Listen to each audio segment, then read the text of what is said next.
Hello everyone, welcome back to Chibi and Chill, the anime podcast. I'm your host Ryan, and if you're a fan of anime, manga, gaming, collectibles, all that good stuff, you're in the right place, and there are new episodes every single week. So make sure you do hit that subscribe button, make sure you subscribe. It's free and quick to do, and make sure you don't miss a weekly episode of brand new content every single week. So in this episode, it's going to be about one of the most shocking films from the Studio Ghibli catalogue of films that I think I've ever watched, and it's become a favourite of mine because of that. Every single week, if you're new to the show, I do a bucket list update, and it's a bucket list that's behind me if you're watching on YouTube. And it's kind of I watch a series or a film that's on that poster to try and tick off 100 anime on the poster and kind of finish like a big bucket list. So let's do a tiny update very quickly. I'm not even going to change the lights for this one.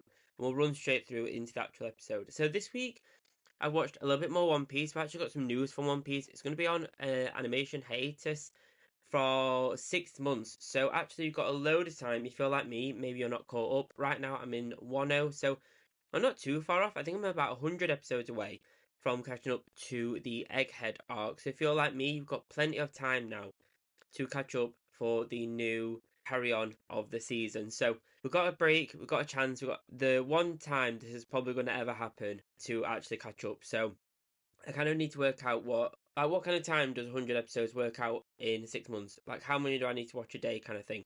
So I need to kind of work that out, but that's great. So I'm quite excited for that. I'm quite excited when an anime kind of chooses to take a break and work on pacing, work on animation. I think it's great. I think it means that they're dedicated to quality, which I'm really happy with. I've also been watching Welcome to Demon School Iruma-kun. It's one of my favourite like Halloweeny vibe, true Halloween vibe anime, and I mentioned that in the last week's episode, so do check that out if you've not already checked that out.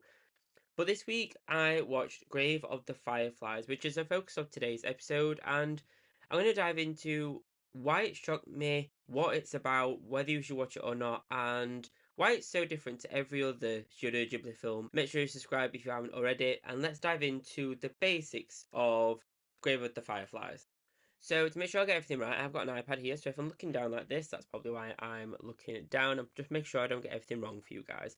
So the film Grave of the Fireflies is actually based off of a book of the same name, and it's a film that was made in 1988, and it was just after My Neighbor Totoro. So Studio Ghibli released this film just after the big success of My Neighbor Totoro, and it became iconic. That film was like a modern classic at the time, and now it's definitely a classic nowadays. And this film saw the same release that same year, so that's super interesting to release such a different film straight after that one. So it's kind of an interesting marketing tactic, I guess. But the semi-autobiographical short story of the same name, Grave with the Fireflies, is what kind of inspired this story. So I didn't actually know it was semi-autobiographical when I watched it, and it's super interesting, and it kind of makes it hit home more that it is semi-autobiographical. So it's interesting. We'll dive into why it's so hard hitting in a few moments. Japanese name is Hotaru no Haka, and it's a 1988 Japanese animated historical war film written and directed by Isao Takahata and produced by Studio Ghibli, and it's based on the 1967 book of the short story same name by Akiyuki Nosaka. Apologies if I do butcher any of these Japanese names. Trying my best. It's so hard to say them out loud. But the film is all about, without giving too much away, I really don't want to put in too many spoilers, but there will be some spoilers in this because I watched this and I could not stop thinking about this film. There's so much to unpack with it. It's so deep and meaningful and sad and dramatic at the same time. There's so much going on. And it's when we think of Studio Ghibli, we think of Kiki's Delivery Service, Spirited Away, we think of My Neighbor Totoro, we think of Howl's Moving Castle, one of my favourite ones. There's so many, and a lot of them are a lot calmer. They're a lot softer films. They're a lot more kind of mystical and fun and playful. And this one is completely removed from that. It's completely different. And I was really pleasantly surprised in a way. I love a Studio Ghibli film. That's no secret of mine. But I absolutely loved that this one took a completely different turn. Nice to have one that is so completely removed from the rest of the kind of vibe of Studio Ghibli. It's really shocking to kind of watch. So please bear with there are spoilers from this point on, from right now. Hello everyone, I just thought I'd pop in here real quick just to tell you all about Crunchyroll. And Crunchyroll is my favourite platform to stream all the anime that I watch, including Naruto, One Piece, Attack on Titan, Black Clover, and a whole host more, all of which I'm probably talking about in this episode. Down in the show notes and in the description, you'll find a link to start a free trial where you'll be able to browse a whole host of thousands of anime that you to discover and love. So the plot is all about in March 1945, American Boeing 29 Super Fortress bombers destroy most of Kobe in Japan during the close of the Pacific War. So military children of an Imperial Japanese Navy captain, Saito, and his sister Setsuko survive, but their mother is severely injured, unfortunately, and later does unalive. Saito conceals their mother's death from Setsuko to keep her happy and kind of keep that trauma from taking over, I guess. It's a lot to unpack for him and for Setsuko as well. He doesn't want to hurt his sister. He kind of wants to kind of keep things moving as normal as he can for her. And that's a very common theme through the film. It's very uh, plain to see. And it's so interesting and kind of heart-wrenching to kind of see as well, to kind of see what that experience would have been. The siblings end up moving it in with a family aunt, and things kind of turn, and it starts off super pleasant, and then all of a sudden there's a lot of change. There's a lot of kind of betrayal, I guess, and it's interesting to see how different people and different characters kind of deal with what's going on around them. And the film kind of focuses on a lot on that, on how war itself is a terrible thing anyway, but then it shows this side effect of war that we don't really see all too much when we think about of war. We think of the actual fight in itself, what's going on in the front line. But this film really showcases what people in Japan of the Pacific War really went through from a civilian point of view. So how did they get on? How did they kind of survive? What did they have to do? What happened to some people because of the war, and how it kind of destroyed areas of like civilization. There, a lot of the buildings were like wood and things like that, so they just went up in flames straight away. They didn't really have a chance with their buildings. They were old buildings, so they've been there for centuries or hundreds of years, that kind of thing. So it shows you that kind of destruction, and then this this flow of like displaced people, and where do they go? It's really interesting. um they kind of move in with an aunt, and Sata retrieves supplies that were their mother's, and these end up getting divvied out and sold. To get their own food, they have to sell their own mother's things that they're not really even processed yet.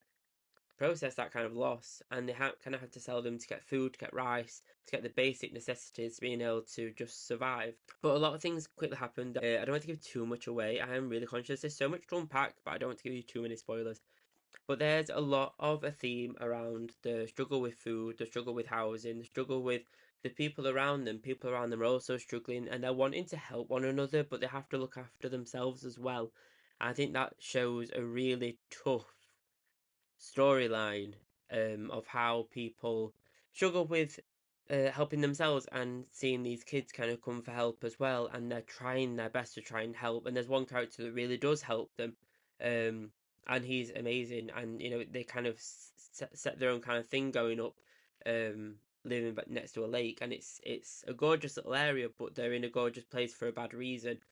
And that's why I think it's these kind of moments where we see how anime can completely change how a story is portrayed, or portray it in a way that the author itself wanted. In the development kind of notes here, it kind of says that the author of the original short story was approached multiple times about doing like a live action version of the book, which, when you think about it, that would be an amazing film. That would be so heart wrenching, and that would be amazing. But the author of the original short story kind of said to these production companies that nothing will ever be able to do it justice properly if we did a live action. The characters wouldn't be right, the modern children wouldn't be right, the kind of how they could do the buildings wouldn't be quite right. And I find that really interesting. Even with all the budget under the sun that could be put with it, it wouldn't work, and he didn't think his actual vision would be portrayed how he kind of wanted it. And mad respect for that. I think that's really interesting that yes, it could have been a really lucrative deal, but he stood by what his art wanted to be and what his book was. It's semi-autobiographical, so I guess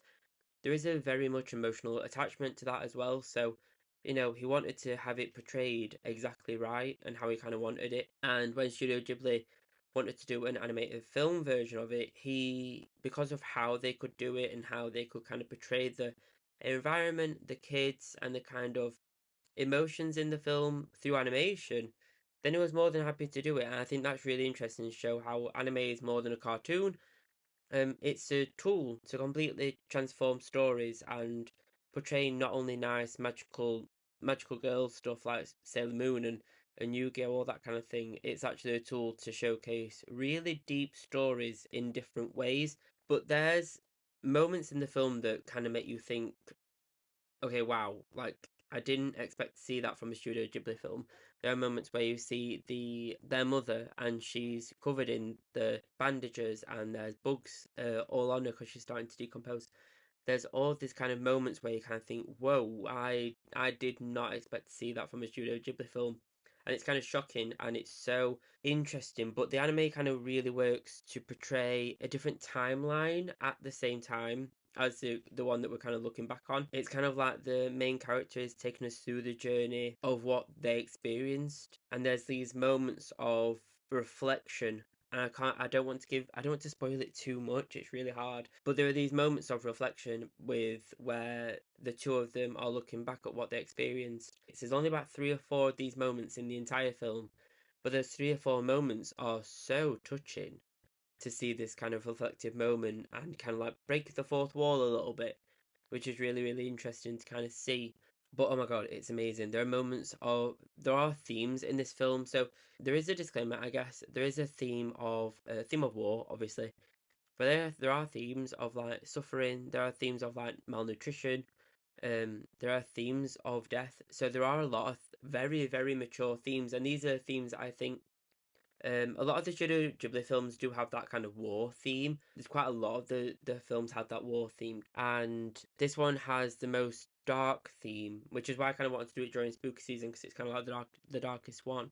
They went full out with showing the darkness of war in this, and it's really, really interesting. It's not just a flying plane that we see. We see the plane, but we also see what happens below it directly there and then, and we see what's going on with the people that have been injured. We see the bodies on the streets, we see the animation of that. We see the animation of people unaliving there and then. It is so dark. And it was so shocking to kind of watch. From knowing that it's Studio Ghibli, you see the bright blue Totoro kind of logo come up for Studio Ghibli, and then all of a sudden we're met with this boy that's suffering on in like a rail station. It's really, really bizarre and kind of shocking to kind of see. It's really, really weird. But an amazing film, I have to say. It is one of the best Studio Ghibli films I've ever watched because of I think partly because yes, the animation is amazing. The film itself is amazing, but also I kind of think it hits home more knowing the fact that it's semi-autobiographical, so it is part of the story is this guy's the author's family life. This is part of his story, which I think is really interesting. Like, wow, it hits home even more. I've not read the book, um, but I think it does hit home much harder, knowing that it's part of this guy's history, and part of his family's story. So the film is Grave of the Fireflies. I watched it on Netflix.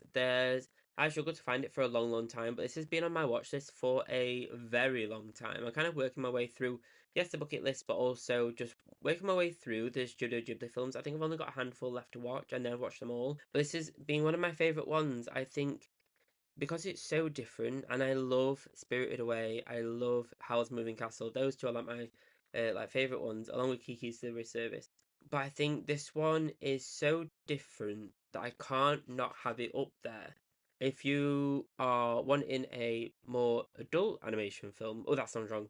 If you're wanting a darker animation film from Studio Ghibli to watch this spooky season, this is definitely one to watch. It's not, I know this doesn't quite fit the theme of like spooky or uh Halloweeny, but it's dark, and I really wanted to kind of I needed to talk about this episode. I needed to talk about this film. I couldn't leave this film not talked about, if I'm absolutely honest. But I do have some quick like trivia facts for you for the kind of last little portion of this episode. So the film was modestly successful at the Japanese box office, apparently, where it grossed 1.7 billion yen. So very, very well. And as part of the Studio Ghibli Film Fest 2018, the film had a limited theatrical release in the United States, grossing nearly $517,000, which is great. I don't know how well they usually do, but that sounds good to me. That sounds good. Um, there is an Easter egg as well. I'll put it up on the screen here. But there is an Easter egg that in the like main poster for the film, they're in the boy and the girl are in the like fields with the fireflies, and you'll notice that the dots are slightly different. There are different shapes. And if you like raise the brightness of the poster, there's actually a hidden bomber plane in the background, and that's why some of the drops are different. Some of them are bombs, and some of them are fireflies, which gives a whole new meaning to that poster. At first glance, it's kind of just a lovely poster of kids with fireflies, which is really cute and nice and wholesome. And then you kind of realize what the drops are, why they're different, and then you realize it's a plane in the background. I think that on that kind of moment on its own, the fact that they built that into the poster is really, really interesting. But then also at the same time, that kind of fits the whole narrative of this film of seeing things that aren't there, and um, kind of the darkness that sits behind, I guess, is a good kind of narrative of how the destruction that sits behind the war, the kind of civilian side, normal life side that gets impacted, is a great kind of metaphor for that kind of poster. But yeah, this has been an awesome film. Do check this out. I don't know how to wrap up this episode, if I'm honest. I'm still kind of thinking about the film, and if there's anything else I can mention to you guys before I close up, but I really don't think there is. I think you need to watch it and kind of experience the film because it's so interesting. It didn't make me cry. It's not that level of sad, but it is sobering, I guess. It's dark and sad and touching and moving, and yeah, there's all sorts of stuff. It is a great film. Do check this out. It's on Netflix right now. I would suggest getting on there, watching it before it gets removed. I don't know how long the kind of license is there for, so do check that out before it goes. Thank you so much for chilling with me today. Enjoy all the anime you'll end up watching. Remember to subscribe on whatever podcast platform you're watching this on, or on if you're on YouTube, make sure you subscribe to the channel. All links to Etsy shop, Crunchyroll free trial, all that good stuff is down in the description. Enjoy, and enjoy the rest of your weeks, guys. Bye bye.